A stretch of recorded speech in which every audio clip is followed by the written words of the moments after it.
All right, I am here with Brad and Ben from Massive, and we are in the green room at the Northcote Social Club, waiting on them to hit the stage for their launch of the new Massive album. And my God, which camera am I looking into? It's going to be fantastic. That's the one. Just about to ask the same thing. Good. This is your safe one. Okay, good. Thank you.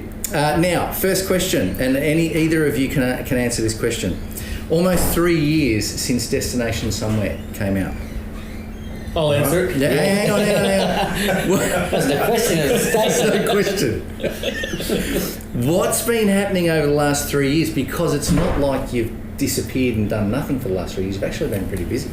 Well, yeah, I mean, you know. We've done 2 tours since the last couple of years. Yeah. Since I came back in. Yeah. We're getting to that. Yeah. That's in there.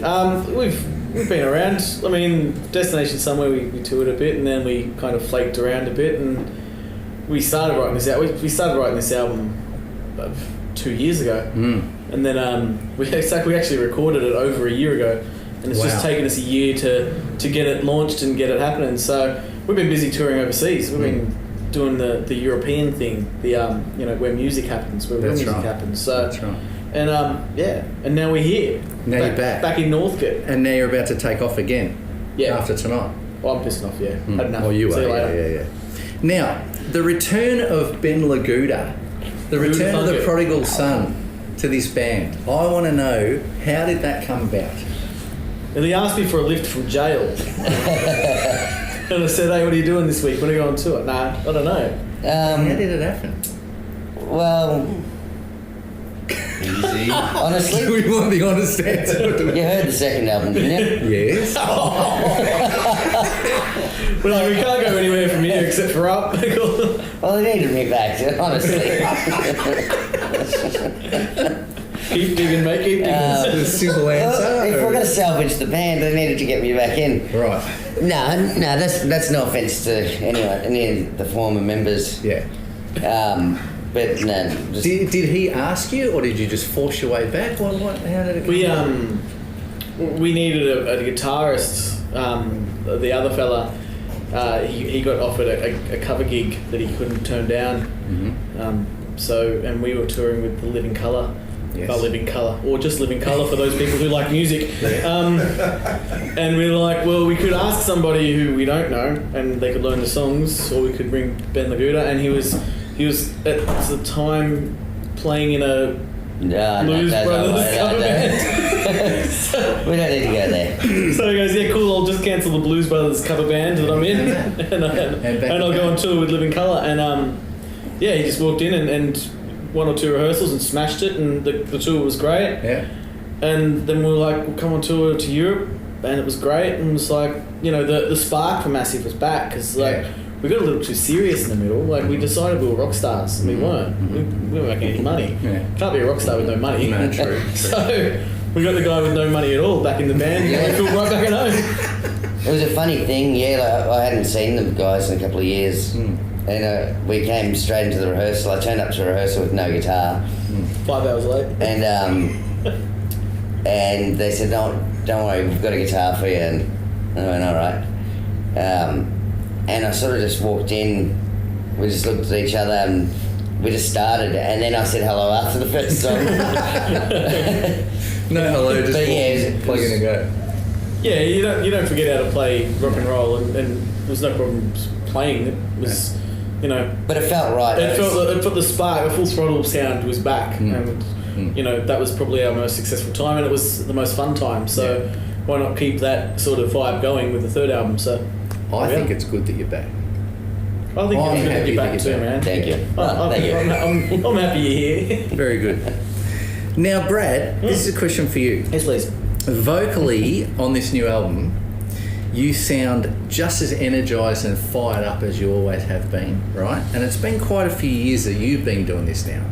Yes. I've known you for a long time doing this. What keeps you motivated and keen for what you're doing? Because it's a hard slog. Yeah. How do you keep it going? I don't know. I can answer this. I could. How do I keep going? With Brad's a funny fella. He when Brad does something good, the next time he does it, he has to outdo himself. So and that's why every tour is bigger than the last one, and everything he does has to be bigger and better, and he pushes himself and pushes himself. Yeah, we our tours keep getting bigger, don't they? I think last tour was 52 dates. Yeah. So the next tour is 60 something dates. Yeah. I haven't booked it yet, but I just assume it will be. Yeah. Good. But yeah, it's all good. Yeah, I don't know. Didn't really answer the question, did it? That's all right. Because no, it makes sense because he's you try to up yourself each time. Yeah. I think it's just like after a tour, everyone's exhausted, and after like an album cycle even you push an album for 2 years. When it comes to writing, you've got no energy. So you have to almost force yourself to do it. But once you get the wheels rolling again, it feels like 2 years ago. Yeah. And you're fresh again. If you're playing the same songs for 2 years, it gets stale. And then when you do something new, you want to do it more and more because it's new. So I guess when it's time to write, I feel like I'm 26 again, wherever old I was when I started this band. I feel like I'm young and ready to go. And then I have to sing higher each album, so there's only a few more decibel, a few more notes I can hit before I dog whistle. You're getting up there pretty high. Yeah, I can still do it. Yeah. Been practicing. Well, we know that to Pete Box.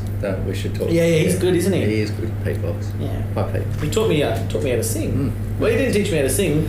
You have to be able to sing to go to him. Yeah. And then he makes me do all these funny yoga techniques in a room and lay on the ball and all this stuff. Yeah. I think he more taught you how to maintain what you had. Yeah. How not to lose what I got, sort of thing, which is always handy. Bloody oath. Yeah. Excellent.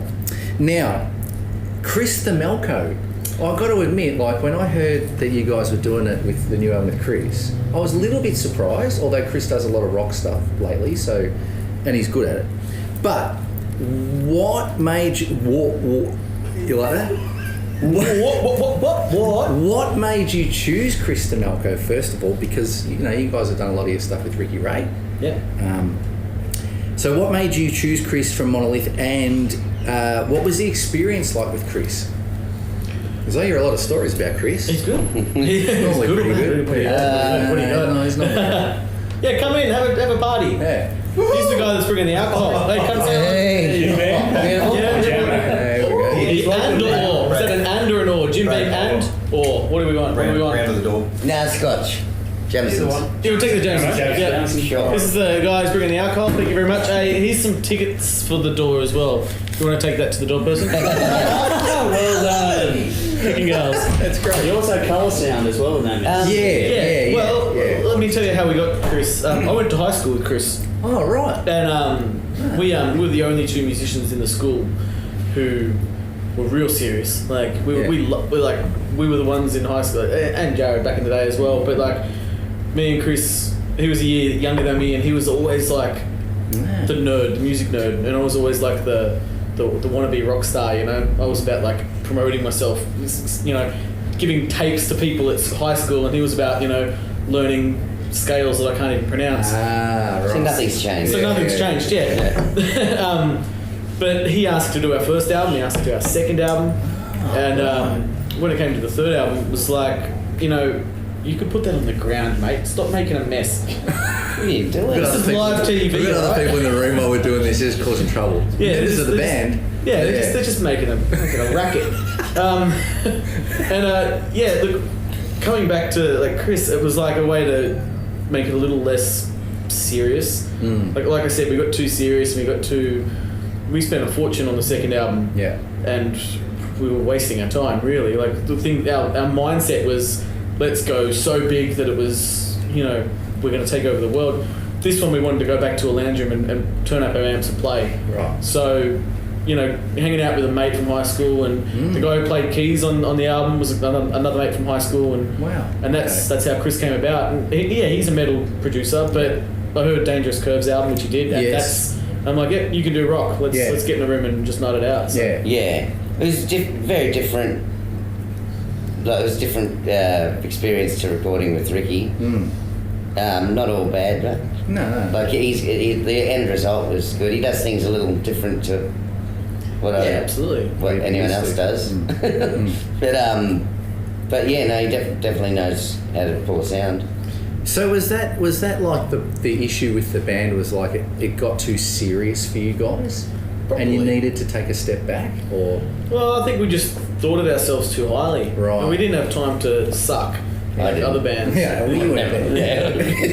I think we didn't have time to suck as a band. Like we started, Oh no, the second album. Yeah, That sucks. Yeah. I like it. Yeah, it's good, man. Just because I've never heard it. I've actually never heard it. Seriously? Yeah. Yeah, listen. We're listening in the car. It goes, who's this? It's us, mate. Sorry. Wow. Yeah, we because we're like, our first album was the first 11 songs we wrote. Yeah. We got signed. We went on tour. Yeah. And then we got money from a label to go record an album. And we used it all and some. And so you reckon that maybe sort of I think we took just it. I think we just thought of ourselves like we have to write the best album in the world instead of just writing a fun rock and roll album, which is what the first and the third one is. Yeah. Maybe we tried to write the best album in the world and be Led Zeppelin and Guns N' Roses and AC/DC, and just, you can't do that because it's impossible. Yeah. So, Yeah, but it's a lot of pressure too, coming from a first album that did really, really good, and then the record company goes, "That's awesome, guys. We love you guys. We need another album now. Let's start." Here's your money, go. Yeah, it's just like, So they kind of didn't give you had no time. We had songs, but we even put pressure on ourselves. Like we weren't. they wanted to hear something. Yeah, they wanted to hear the demos, and we didn't want to Release show some demos, yeah. So I think, and we spent time on it, but we didn't really. I mean, the first 5 or 6 songs was written with you as well, and we have to write the best album ever. Let's write the best ballad and the best heavy song and the best fast song. It's like just write 10 songs and stick them on a record. That's keep it simple, stupid. And So there was pressure. absolutely, we sucked. We sucked under pressure. Yeah. Yeah, because we'd only really just finished touring our first overseas tour, and the record company was saying, "Right, we really want to hear some new stuff," and it's like, well, we just toured the first album, like. Yeah. But that's the reality of it too. Yeah. Like, because we learned from this one, and we, as soon as the last tour finished not the last one, the one before, we finished in August, and I flew back in October and recorded the album. We recorded the album then. 2 months later, we'd written some songs and practiced them, and we knew that was what was expected, but we weren't ready for the second album, not at all. So they were kind of like album tour. Yeah, That's what they wanted from you. yeah, and that's all well and good, but it just made the band suck. Like it just wasn't what the first album was or what the band should be. How important is it for you guys and the guys over on the couch as well that we're not showing to actually have fun with what you're doing as opposed to the pressure that comes with the record company wanting something? What do you mean we don't have fun? And there's no fun here, mate. Fun in this band. If there's any fun, you're out the door. Day one. There's the door. Fun out the door. Do you want me to ask it? Look at what I got. No, it's of course it's important, and it's about working together. Because we was pretty mental in our first tour and stuff. Like we were running down the streets with our pants down like at 5 a.m. after We gigs. were. Yeah, You I was. Yeah, and Got me in for that. no, like our first tour manager, he was ex-army. He's a nervous wreck by the end. We killed him. Like, 'cause just trying to get us in the van after gigs, he reckons it was just impossible. Yeah. But you sort of learn, especially because we drive ourselves. Well, Brad does most of the driving. We drive ourselves. We drive. Really? I drive, mate. Brad drives, so there's got to be a respect level of if he's driving. We all like to have fun, but we got to make a cut-off time. But he says He's by fun, he's bed. By 2 a.m. we got to be in that van and driving. Right. And it helps if we are. The overall vibe, but it does. So some nights from the start, like we'd come because me and Ben, we like to have a big one. We'd always go to bed early because we're too old, and the rest would come home like 2 gigs later. We'd wake up in the morning and there'd be 2 perfectly made beds and no band members, and it was like, that like there's fun and then there's fun. Yeah. The vibe now is awesome. We're all just making bad jokes and laughing at them, and you know, there's never any stress. And I think that fun, you know, this is fun. Yeah. But having fun is playing music and not having to worry about where your drummer is right there. Yeah. Behind that mustache. Yeah, it's an awesome mustache. so that's kind of changed, because, you know, back in the old days it was like I'm talking when we were kids and you were looking up to the other dudes, and you know, they'd all be out on tour and just be going berserk for 24 hours a day and having someone else look after all the shit. But now you got to do it yourself, and so you got to behave at certain times. Yeah, it's just better. I feel I have more fun when I'm not stressed, and like if I'm out partying till 7 a.m. and then looking for everyone, and you know, we miss our sound check because we're not even in the right country. Yeah, that's not fun. No. Yeah, because a lot of time we play in different countries every day, so in Europe. But a lot of the bigger bands, they sleep on their bus. You know, they have proper beds and stuff. So they just go to sleep, wake up in the next place. We learn a lot from playing with bigger bands, because like their tour manager, like they would come out and have a beer, but they would be so like good at, you know, going out having a beer and all being on the bus at the same time. And it would never be like, no one would be like, I want to go out and go to sleep with that old hag in the corner. They all wanted to get in. What are you looking for? Alright. But they you know, run you on the bus at the right time. So, you know, go have fun and go to and remember you got work in the morning, and that makes everything easier. Yeah. Okay. That's where we're at. That makes sense. And so what does it mean to be massive? Is that the other question you wanted me to ask? What does it mean to be massive? Geez, there's a few ways you could answer that. How are we going with this? Are we going to go the Steel Panther route? Are we going to, you know, make fun of the fact that we're not the two tallest guys in the room? It's we're not. What does it mean? I don't know. It means four guys that play rock. Yeah, we're not trying to change the world. We're not trying to change the world anymore. We just want to play music and have fun. And I think that means more to us than making millions of dollars or selling, or making millions of dollars would be good, but like we don't give a shit if there's 100 people or 20,000 people. We're still going to have the same amount of fun, because that's why we like making music. So having massive is having fun making music. So has your attitude personally towards that, because he's been in and out of the band, so he's done different things and stuff and come back and whatever, so has your attitude changed in the last 4 or 5 years to what it was? Oh, I've got older. Yeah, so that makes a difference? Yeah, you get older and you learn life experience. It's like, you know, I always thought I'd be a lot more famous than I am right now. I always thought I'd be, you know, just one album takes you to the top, you know, and then retire. But here I am 3 hours later and I don't still have to work, man. Yeah. Work on drinking and playing, but look, probably, you know, you learn how to and that helps too, you know, you grow up a little bit when you do that. Yes. Maybe I'm getting having a kid, that helps. Yeah. That makes you grow up a bit quicker. Yeah. Trying to drink a beer. Trying to drink a beer. Got his hand on a beer. Good on you, kid. Pick it up. Okay. We've changed. We've definitely grown up, but we still have the same amount of, you know, fun making rock and roll. So. Yeah, and I think what keeps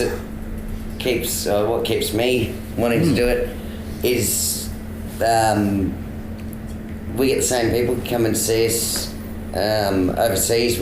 We got people that we met on the first tour, and they still come back to see us. How cool and is we've built like this great group of people. Yeah, we could play 10 tours a year, and the same core audience come to every single gig. They're fanatic. We've got guys that drive 5 hours to see us, over in the UK.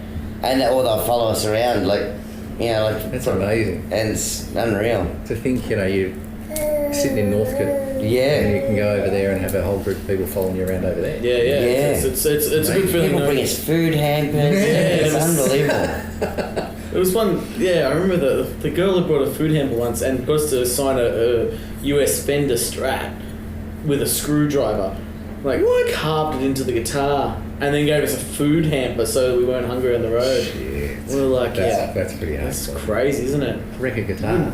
Record guitar with a screwdriver. Fantastic. So we drew dicks on it. That's rock and roll. You drew dicks on it? No, we didn't. Saying it for the cameras, for the fun, you know. All right, let's get to this new album. The new album is called Rebuild Destroy. I've heard it, and by the time this goes to air, it'll be out, and it's very, very good. What is there any meaning behind the title? Because I'm looking back from the start to now and knowing what has transpired with the band and stuff like that. Yeah. Does it mean anything? Yeah, absolutely. Like we had a shit tour in 2016 and it fell apart. And we lost everything. The label was going to drop us. The management was going to drop us. So I wasn't in the band. No, yeah. We could have brought in if you were there, of course. But yeah, like everything went to shit on one tour. We spent all our money on a van that didn't work, and after the tour, like it all just fell apart. And you know, a few months later, and on that tour, I started writing these songs, and a few months later, we got him in, and it was good again because it felt fun, and the songs that I started writing started sounding like Massive again. Yeah. And then he ripped out some riffs, and it all came together real easy. So it was like the band was flatlining, and then we just sparked back up. So you know, this album is the rebuild. Yeah, that's ready what for I us to fucking destroy, sort of thing, you know. Well, even when just before we recorded the album, Brad came over and we were in my garage, and we just set up just a drum beat, you know, different tempos, and we played through the songs, and we both knew. Like I just went, man, these are pretty bloody good songs, and he goes, yeah, I know, I feel the same. Like it felt right. Yeah. It wasn't an effort. Like it was just, you know what I mean. It wasn't. We didn't have to struggle to make them sound good. They felt right when we were playing them together. Yeah. And everything I did, he was going, yeah, perfect. And I was like, you know, and everything he was doing, I was. You guys have like it's apparent that you guys have got like a bit of a connection. Yeah. Like mentally, you know, and musically, that you can feed off each other and. Yeah, we're definitely like the Axel and Slash kind of you know, connection where a bit of fire between us. Yeah. You know, I'll punch some photographers and he'll go missing on some vodka and piss his pants and shit. You know. do you argue? You two? Like, do you? Is there? Not anymore. Not anymore. We used to.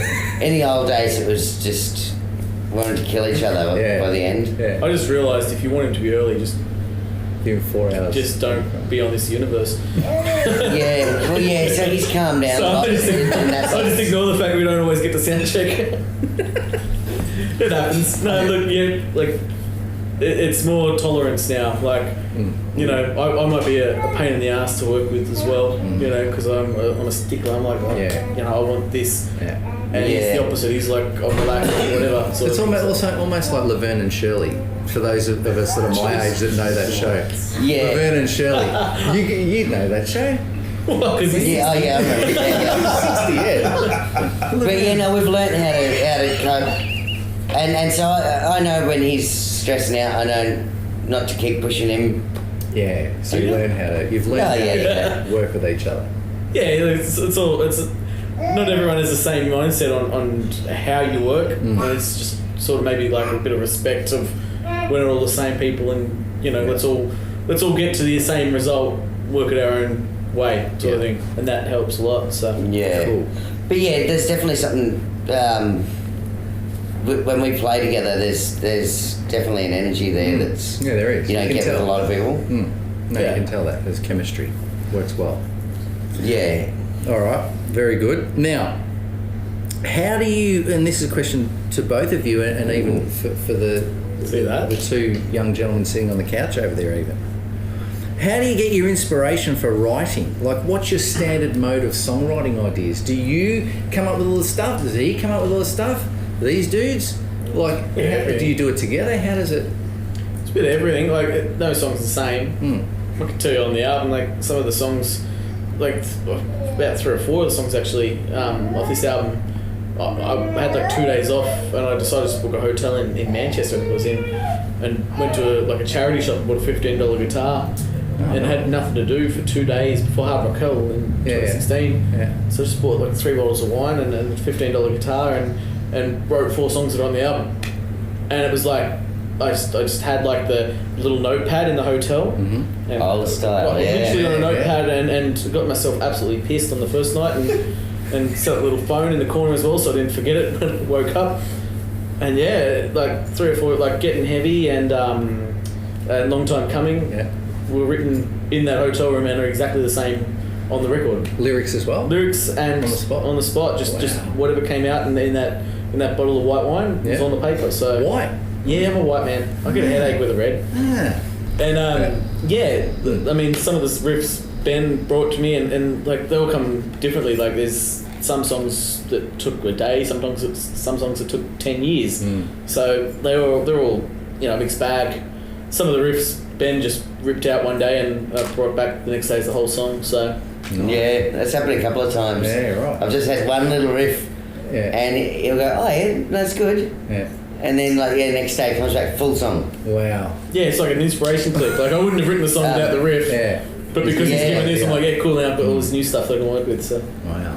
Like Big Trendsetter, that from the first album was like that. I made that riff, and then the next time I saw Brad, he was playing, and I went, God, that sounds familiar. I don't know what it is. And he goes, It's your riff. You wrote it, mate. And I went, oh, and then he goes, but I wrote this, and then there was a whole song around it. I was like, and I said, hang on, didn't I only see you 2 days ago? And he's like, yeah, I haven't been to bed.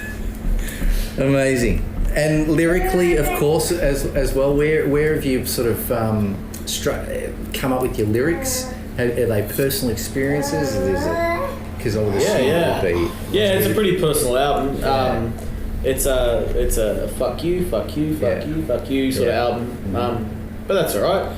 Inspiration's inspiration. So you an angry man on this album? Yeah, on this album I am, yeah. And I contemplate. There's some moody songs. Some where nice I go, ballads on this one. Yeah, you know, I go angry, oh shit, angry, oh, you know. But, you know. I think lyrically, like this is probably the best album Brad's. I had a lot to write about in this album. So he had a lot of shit he needed to get off his chest with a lot of things, and I think, but it paid off well because the album, I reckon, is really good. Do you feel like you've got it off your chest now? You're okay, or yeah, no worries. You need us to. Well, you know, like the best revenge for someone who can write songs is not, you know, Facebook rant or anything like that. It's just put them on paper, write them, record them, and then send the people the copy of the album and say thank you very much. You know, thanks. Tell your friends to buy this. Yeah. Give me some money. Makes total sense. But you do seem a lot more relaxed now since recording the album. Yeah, of course. Because I think you let a lot out. I don't then you can move on. You can move on once you got that stuff out. You move on. Yeah, that's it. Yeah. Let it go. Yeah. And that, like, that's your way of letting it go. Yeah, I've made it into said what I need to say, and you can't reply because you can't write albums. That's so. right. Yeah, exactly. And it's forever. That's fair enough. That's a good point. Right, 5-year deal with Off Your Rocker Recordings. Gone from Earache to Off Your Rocker. Yes. What's the deal? What's how did that come about? What happened? Wow, you know. Can you go into it? Yeah, absolutely. I can. I love talking. Good. Well, you know, the second album didn't do as well. As we mentioned before, like there was pressure and whatever, and we got slated. Yeah. This guy. Exactly, isn't he? Every time. It's justified. That's what he is. Hopefully the third album does well. Hopefully it doesn't do worse than the second. Yeah, true. But the you know, the pressure, and then we got slated between Rival Sons and Blackberry Smoke. Of course, we're not going to sell as much as them. They're big bands, Right. And then our PR person got fired 3 weeks before the tour.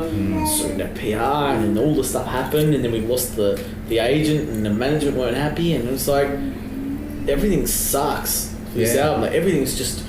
There's every promise we've been given has been broken or hasn't happened, and So this is after the second album? after the second album, after the album tour, we landed in Berlin and then had 11 days off because the first 8 shows got cancelled. That's right. And it's like, what are we doing here? This is mental. We're bankrupt before the first gig. Yeah. And you know, it was just a bad experience. So after the second album, we had like the option anyway, and I think Earache were kind of happy that we had the option, and we were happy that we had the option. So we were, you know, I still talk to the guys from Earache, and they're all happy and Yeah, they still support us. They still come down. that's good. And stuff. they still came to the gigs and whatever, and when we're there, they'll have a beer and whatever. But it just didn't work for the second album. So, looking for a new label, we shopped it around, and we shopped it around for ages. That's why it took it for so long. And there was heaps of interest. That's good. But Off Your Rocker has always been fans of us, and they actually run Hard Rock Hell Festival. Right. So that's how we know them, and they matched the other deal offers that we had, and we thought it's better to go with. That's a sign of sexual tension. I was just going to say exactly that. You're right. Yeah. Maybe after you get a little luckier, right? Don't worry. So there you go. It's all right.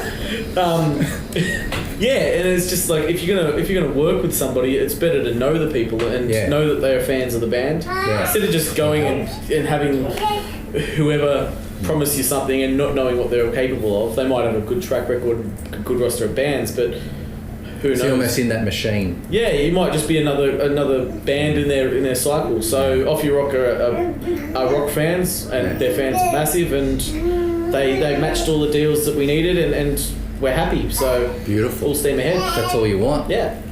One last question before Ben takes off to go to the toilet because he's desperate, and I'm trying not to keep him. All right, so the next 12 months. So the album's out. The album's out now. By the time this video goes to air, where are you going? I know you're going. Tonight's the last Australian gig for a long time, probably. Yeah, unless AC/DC asks us back. Yeah. So where are you off to? What's happening with the tour? Okay. Give me the rundown. Well, this year we've got a few festivals.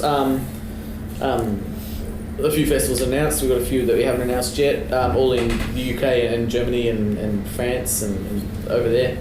Our first date over there is in July 12th or 13th, I think. Mm-hmm. Summertime? Yeah, it was straight in the summer. So we're headlining a festival over there called SOS Fest. They've got a few big bands on it, and we're the headliner on a Sunday, so we're happy with that. Nice. And then we're going to rip out another headline tour across the UK, and we still got a whole bunch of gaps we've got to fill in. Like, it's still, not everything's been organised, but we're going to be there for a good chunk in the summertime, and that's going to be our album tour over there, and we might be back here sooner rather than later if something big comes up. Okay. We're not going to go out in the van and slog it out and do 15 headline shows again. No. Because, it's just, we're not on Triple J, so no one gives a crap. Yeah. So, if someone comes to us and gives us a decent tour, then absolutely we'll be back here in no time. So USA? What's to do with the USA? It's hard over there. It's not the fact we don't have fans there. We sell a fair few CDs over there, and we've got, the label has a good push over there, and we've done PR over there, and we'll do fine. We don't have $5,000 to get our visas organised, and we don't have 6 months of waiting around and green cards and stuff. We probably wouldn't pass the strict law, like the tests of housing criminal records and stuff. I don't know. I just don't know if they would even let us in the country, and it's just too much hassle. I used to be a criminal. Yeah. Now he's got money, so it's all good. Yeah, I'm an ex-criminal. Now he's got a job. Yeah. So, okay, now I want you just very quickly, I don't think Andrew can probably turn the camera or not, but there's two gentlemen sitting over here that I feel really bad because I've left them out. But that was your fault, you two, because you told them to sit over there. Well, you just said, listen, look, you guys haven't showered in weeks. Yeah. Can you talk to us about these two gentlemen, please? All right. The guy on the camera right, Keanu Reeves, he's also Filipino. Can drink a few beers. His name's actually Brenton. Is that what it is? We call him Harry. Harry. We call him Harry. It's easy to just call every bass player we've ever met Harry. Or Gary. Larry. As a guesser. Sari. Whatever. He plays bass. Does a pretty good job at it too. Yeah. He tries. Yeah, he also can drive. He is a driver as well. He got a second That's drive. why I got the job, I think. He's a driver, but every night he goes, "Hey, I'll drive in the morning. You drive after the gig, yeah?" Hang on a second. And this guy, if you look just behind that giant mountain of a mustache, there's a person. His name's Andrew Greentree. All the way from. You can talk too. You can actually open your mouth while I talk. So I can talk English. My name is Andrew Greentree, and I'm a mustache. He's a drummer, all the way from sunny Newcastle, Australia. G'day. How big is that mustache going to get? Because I don't know. It's already pissing me off. Hey, it's got to go. No, you're going to be able to like wind it. That's the idea. Yeah. We had a rule on tour that none of us could shave. Yeah. I had this huge armish thing. I was more beard than person by the end. You're like the guy from The Hangover. The beard is It came out sideways for a while. I was just like, oh. Yeah. But yeah, they're good fellas. They know their role. Sit on the side while we do the talking. Keep the good-looking fellas in front of the cameras and the solid the musicians in the corner over there. Yes. They're the bass and we're the flair. You know, we're the guys that are out of time, rhythm out of section. tune. We Yeah. bring it to life. You know, Yeah. the rhythm section. Solid as a rock. Yeah, solid. Yeah, alright. Very solid good. as a shit. Very good. That was a compliment. Is that it? You got anything else? All right. Yeah, sorry. Go. I thought No, you were going to for me. the toilet. I thought you were I gonna do. Go No, on. I just want to say thank you guys for always having us on and supporting us. No. from And the supporting start. everyone. You guys do really good. Yeah. No, we love it. No, we always love coming to talk to you guys and we love what you do. Thank you. Thank you. Thank you very much. Very nice, very nice. Ben and Brad, thank you very much, gentlemen, No for worries, coming thanks. on. We'll catch you. Well, we might try and do some kind of an online interview or something when you're overseas. Yeah. Sure. We'll try and maybe. To the other side. So thanks very much. Rock on. Adios, amigos. Drink up. All that. Oh, cheers. Leave my bass Don't do it while you film. pick him all Good, you can parry Do the that? all the way Yeah, home do like that. that. Right across Ben's face. Yeah, right. Dude, I go like this. Your hair's looking delicious lately. Thanks. I watched it today. Nice. Yeah. how's Brad? You like him, Neil, but not fat. You look like me 20 years ago. Yeah. The funny thing is he's older than you. I got 20 You look years like on me 10 you. years ago and I look like you 10 years ago. How's that? Yes. It's funny, isn't it? How life- You've gotten how life younger and I've goes. gotten terribly older. Yes. We all live in the rock star life. You were 25 when we started this band. How old are you? 46. Can't believe that little boy over there's gone to sleep. What are you expecting to happen? That is fantastic, isn't it? Eh? Well, What do these babies do? Yeah. He, What are they supposed to he do? loves the rock. He knows the songs already. He's- Yeah. For like the last couple of months. Yeah. He's bored of it actually, that's why He'd be he's asleep. sick of it. Yeah. He used to go, this is alright. Now he's like, oh, get stuck, I'm having a nap. Heard it all before. Yeah. All right, so we're going to start. You ready to Do you go? want? Am I doing like an intro thing, or how am I doing it?